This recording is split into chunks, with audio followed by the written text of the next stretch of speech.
Everybody broke the law. It was the thing to do to break the law because it was prohibition. And everybody carried a flask, and everybody, when they went out, the fella had his overcoat. If it was a hot July day, he had his overcoat with a bottle of champagne under there. And, you know, you just broke the law. And everybody was rich, and everybody was sexy, and everybody was handsome, and if you weren't, you stayed home.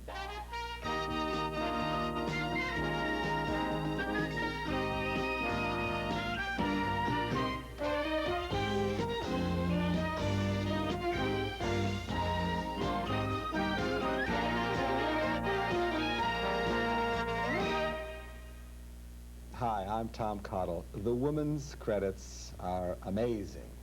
An untold number of movies. Let me list a couple for you. Inside Daisy Clover, nominated for an Academy Award. Rosemary's Baby, nominated for an Academy Award and won it. Where's Papa, another movie. Harold and Maude. My Bodyguard, Every Which Way But Loose with Clint Eastwood. Think that's enough? No, not for this woman. There are 3 volumes that I know of autobiographical volumes, okay. Then there is a novel, screenplays galore, many of them written with a very special colleague of hers, a fellow by the name of Garson Kanin, to whom she is also married. Today, then, a conversation, though, not with Mrs. Garson Kanin, but with Miss Ruth Gordon. And we have talked before, and I'm delighted to see you. Isn't that a wonderful intro? You know, would you really want to be in any other business but this? Here I am sitting home doing nothing all day long, you know, and suddenly I drift out here in a car, beautiful limousine you send for me. I drift out here in this car, and I sit here, and all of a sudden I hear how wonderful I am. You are wonderful. Yes, I am, but I didn't know you knew it. Garson called me up this morning. He said, for God's sakes, tell her that she's wonderful. She loves to hear it. I do. And when I'm not wonderful, I tell myself that too. Can you? Yes. Can you say about a particular part, you weren't great that night, Gordon? No, I can't say about that because I am great. But I can say about things that I do, failure in behavior, failure in my spirits, I can say that's no good. Anybody that has lived as long as you have has to do better than that. They have to. How long have you lived, Ruth Gordon? October 30th, 1896. I'm what you call a visceral myth. Thornton Wilder said that a visceral myth is, well, it's the stories that go on through the years. Little Red Riding Hood, Cinderella, Goldilocks. They go on through the years. They begin with trouble, terror, agony, worry, misery, fright, and something happens, and it all comes out right. Well, that's me. That's me. And I haven't lived as long as Cinderella. I haven't lived as long as Little Red Riding Hood. But I lived through all the misery and terror and everything, and it did come out right. And Thornton says, visceral, that's the word. They're visceral myths. They're built in. We will be back in a moment with a visceral myth. I almost said visceral Miss Ruth Gordon. We are back, and I'm speaking to Ruth Gordon. All right, Ruth Gordon. I know. I love that 5, 4, 3, when they 2, count you 1. down. When I was in Saturday Night Live, yeah. You know, I was a hostess there. And let's explain. 5, 4, 3, 2, 1 is an indication that we're coming back on the air. Yeah, right? Okay. and we better come back on the air because if you're not back at 1, goodbye, Charlie. But in Saturday Night Live, you're just pulling on your dress and sort of getting into the thing, and somebody's tying your hair up and on, and they say 1, and you're saying, Gilda, dear, how are you? And you're talking to Gilda Radner. But it's scary. I don't know if you can say stuff like this, but when I said my final speech on Saturday Night Live as I was the hostess, I said, well, you had a great show, wonderful show, and they all applauded and cheered, because it was a wonderful show, but I said, you didn't have the show that we had back here. If you could see behind the screens, and you could have caught me out in the NBC Radio City lobby out there in front of the elevators, because there's not time to change everywhere, and I'm out there bare-assed, and I hear 4, 3, 2, 1, and I'm on as Miss Lillian, the President Carter's mother. You know, that's a very scary feeling. You were out there what, Ruth? You heard me. B -- S. Mm-hmm. What? Okay. Okay. Okay. Now what are you going to do? I want to know about you. What do you want to tell me about you, Ruth Gordon? I want to know, I'd like to know a little bit about the past. I'd like a little bit about Quincy, Massachusetts. Quincy. And how you got... Quincy. You said Quincy. Quincy. Yes, I say Quincy. Yeah, well, you mustn't. It's Quincy with a Z. Quincy with a Z. Yes. Like Liza with an S. Yeah, that's right. Illinois, Florida, it's Quincy. And because I'm from Chicago.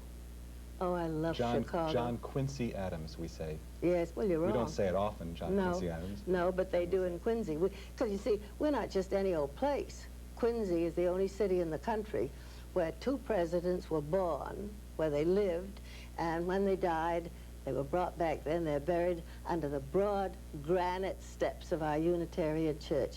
President John Adams and his son, President John Quincy Adams. Yes.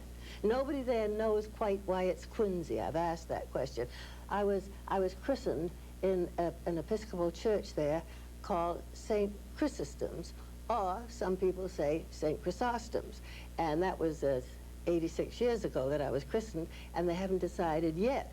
And as you're in Quincy, you say, oh yes, where's St. Chrysostom's or St. Chrysostom's? And they say Hancock Street. And one time, my legal residence is Edgartown, Martha's Vineyard. And in the winter time in Edgartown, you've got a lot of time to think, This is Cape Cod in Massachusetts? No, in Martha's Vineyard. Oh, Cape Cod is beyond where Cape that Cod, stuff over there, you know. But we're out in the Atlantic Ocean. And you've got plenty of time to think. And I was sitting there thinking, all my life I've known I was christened at St. Chrysostom's or St. Chrysostom's, and why didn't they call it St. Luke's or St. Mark's or St. Christopher's that anybody knows how you pronounce? And I thought, well, that's a funny thing. And I thought, well, I'll look it up in my dictionary. And it said, John Chrysostom or Chrysostom, it said.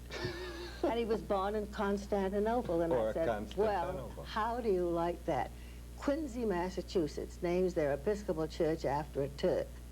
You know, there is no explaining life. You know that, don't you? I do. Yes. And why Quincy, pronounced with a Z, why they have their church named after Turk, nobody knows. But it was very good omen for me because as I read on, he finally was known as he of the golden voice. Well, I haven't got a golden voice, but I've made my living out of my voice, which brought in a lot of gold. Did you ever think I'd get to a finish?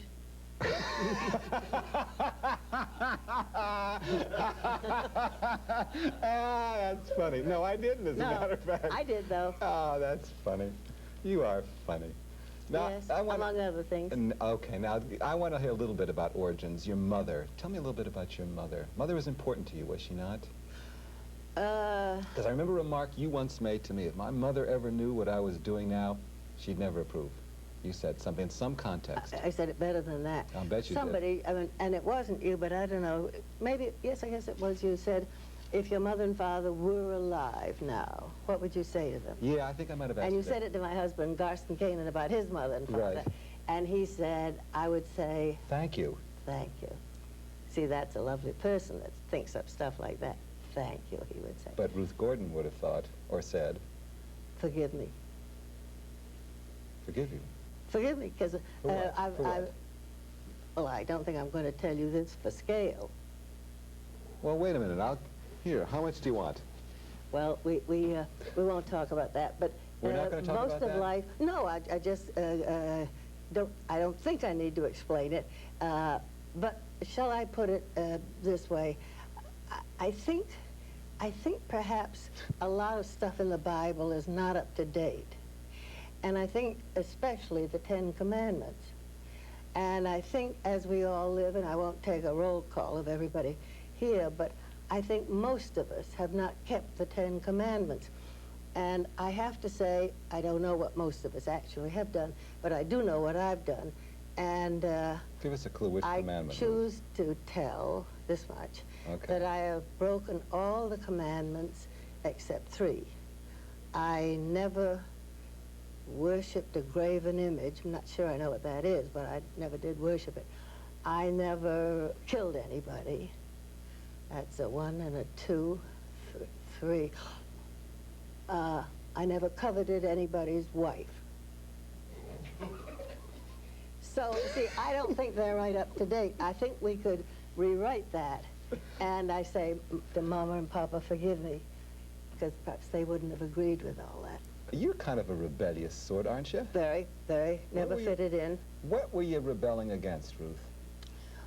I'm not sure about rebelling. I'm not sure about Maybe that. that's not a Sounds like good a word. school book word, but Yeah. what I like to do what I believe, what I think, and what I feel. I think feeling and courage probably are the two great things in the world. To feel something, I don't care whether I understand it. If I go to see a play, if I see a picture, I mean a painting, I don't care if I understand it, but I want to feel. I want to feel. And I want to not be stopped in what I want to feel. If the custom is, well, you know, I've lived through the gay 20s, and the gay 20s were just great because everybody was rebellious. You know, everybody broke the law. It was the thing to do to break the law because prohibition. And everybody carried a flask, and everybody, when they went out, the fella had his overcoat. If it was a hot July day, he had his overcoat with a bottle of champagne under there. And, you know, you just broke the law. And everybody was rich, and everybody was sexy, and everybody was handsome. And if you weren't, you stayed home. There's just nobody out in the street that wasn't all those things. And diamond bracelets all up to there. Oh, it looked so great. I wrote a book about it. That was my novel, Shady Ladies, coming out paperback. A break now, then more with Ruth Gordon. The big event at Carpeteria, a once-a-year inventory clearance. Tom Cottle, and I'm speaking with Ruth Gordon. Ruth, I wanna stimulate your thoughts with three names. Yes. Three names, may I? Gregory Kelly, Jed Harris, Garson Kanin. Three men in my life. Three men in your life. Yes, Gregory Kelly was my first husband. He was a wonderful actor. He was an actor. It's hard to describe an actor in terms of somebody else, but closest that Gregory I could describe was he was like Jack Lemmon. He was like him very much, and he was a wonderful comedian, and he taught me everything I knew in acting. How long were you married to him? We were married 8 years, and then he had rheumatic fever when he was a little boy, and then he died when he was 34 years old. But he begged me to get off the stage because I got such terrible reviews, and people would say, oh, this girl must really stop acting. She is so dreadful. And I used to pray, if only I could be in others in the cast are so-and-so, but it didn't matter if I was in Grand Rapids playing a one-night stand.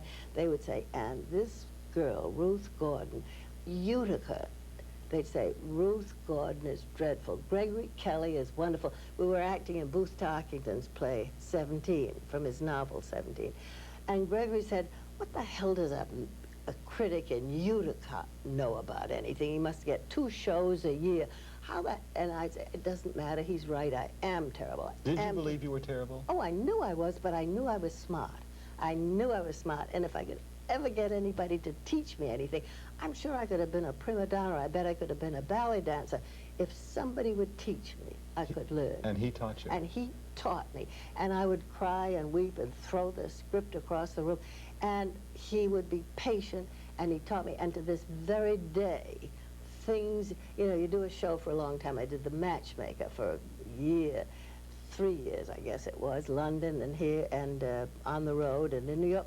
And there comes a time when you think, what's happened? It isn't quite right. And then I think, what did Gregory say?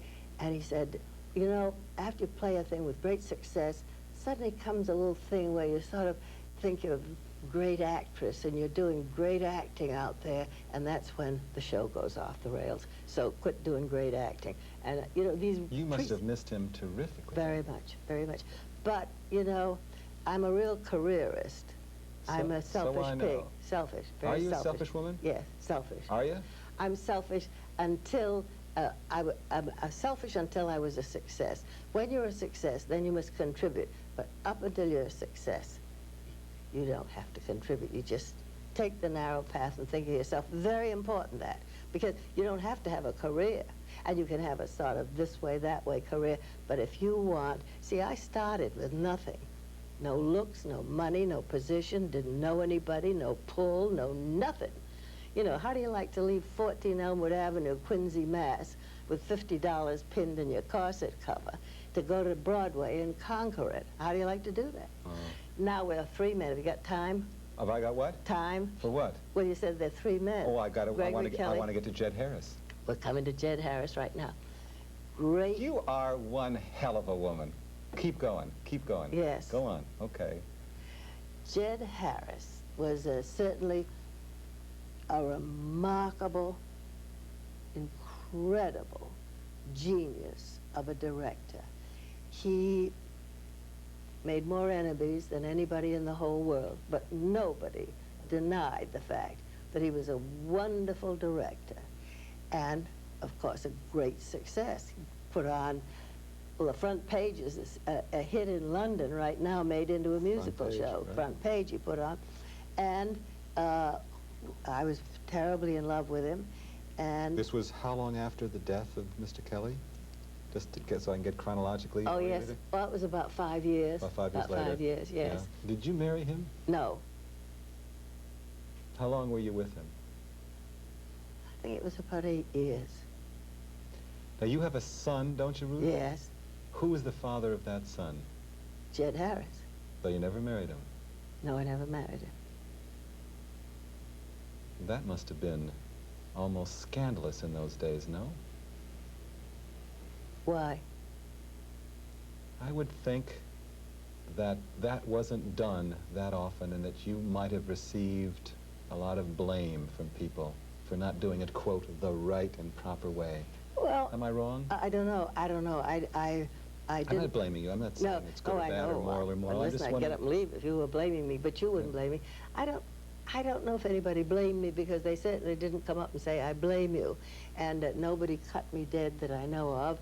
And my career went right along beautifully. And my son is a treasure. And so I don't know that there was any blame, except if it's behind my back. And what's behind my back is of no interest. But good. But it was no concern to you. There was no reason for you to marry him. You didn't want to marry him once you were pregnant, after you were pregnant, after the birth of the son, before, whatever. You just were not going to marry him for some reason. No, I didn't think I would. I never really thought about it. I was in love with him, and I wanted to have a baby, and I had a baby, and it was a beautiful baby. And I think one of the great things in life is to be a mother and to have it work out for you. And I have a grandson that lives in Martha's Vineyard, and he's just great. And I would have missed a great deal in my life. And my mother always said, why don't you settle down and marry some good man? See, that was my mother's idea. How long did you stay with Jed Harris after the birth of your son? I don't know. I don't know. Time isn't of very much interest to me. You know, it was like 4 or 5 years, something like that. But But you stayed, obviously, with your son after you broke up with him, right? You kept your son with you. Oh, yes. Yeah. Oh, yes. Okay. Oh, we've gone through Jed, Gregory, Garson Kanan. All right. You want to talk to me a little bit about Garson? Yes, I do. We were married in a private room in the Willard Hotel, and our great beloved friend, Justice Felix Frankfurter, he was going to marry us. And then he found out that the Justice of the Supreme Court cannot perform a marriage ceremony. And Garson said to him, why is that, Felix? And he said, I don't know, I guess because it's not a federal offense. And so we had to get a judge. And he got a judge, and we got married. So it was after the theater, and the whole Three Sisters Company and other friends came. And we never knew whether the minister said, or the judge said, I pronounce you man and wife, just at the end of December 2, or just at the beginning of December 3. So we have 2 days of celebration. You've been married how long to Gar? 40 years. 40 years. Yes. Let's take a brief pause, okay? Back in a moment with more of the incomparable Ruth Gordon. Ruth Gordon. Ruth, just in the few seconds we have left, how do you feel about people that say, you know, you're 86 years old, you're an old woman, and just, you know, how about the feeling of the age that you are? Who do you think says that? Oh, there are people in this culture that think, I don't even want to live past 65. That's too old. Certainly don't want to get to Oh, I 80s. don't know people like that. I think the thing to do with people like that is just not know them. And I know nobody says, oh, she's an old woman, 86 years old. You know, young people come in the street and kiss me. They just love me. They don't know what age I am. They don't give a damn what age I am. And it doesn't matter what age I am or anybody. It's how good you are, dear. And I went to the dentist the other day and I thought, gee, I'm wasting my time. I said to my dentist, how would it be if you took all my teeth out? He said, took all your teeth out? He said, your teeth are wonderful. I said, I know, but it's so expensive to come to you and I have to take so much time to do this. He said, if I ever heard of a dentist removing your teeth, I would have them taken out of the dental profession. Don't you think it's great to get a compliment from your dentist? You want to close on that? I'll happy to close on that. Thank you. You're terrific. Come back and talk with me. I would love to. We could just go on all night. Yes, we could. I thank you so much, and my very best to Garson Kanin. Thank you, dear. Thank you for joining this remarkable woman and me. Oh, does she give me hope? I got a long way to go. That's the nicest thing anybody ever said. Does she give me hope? She gives me hope. I got a long way to go, and she does too. And I hope you do too, and I'll see you next time. Hope, very important. Hope is important, isn't it? To believe that you can make it. Promotional consideration has been paid for by the following. While in Los Angeles, the Tom Cottle Show is videotaped at the Westwood Marquis, Los Angeles' most distinctive hotel. A lovely Broyhill dining room, designed with simulated wood pegging and embossed decals, highlighted by the rich pine finish. Broyhill, at home all over the world. A Kelvinator continuous cleaning electric range has 2 large and 2 standard-sized surface units, automatic oven with black glass window, electric clock, and manual timer from Kelvinator. Eloquent Expressions from Samsonite Furniture, a collection of folding furniture in designer styles and contemporary colors. Eloquent Expressions from Samsonite Furniture.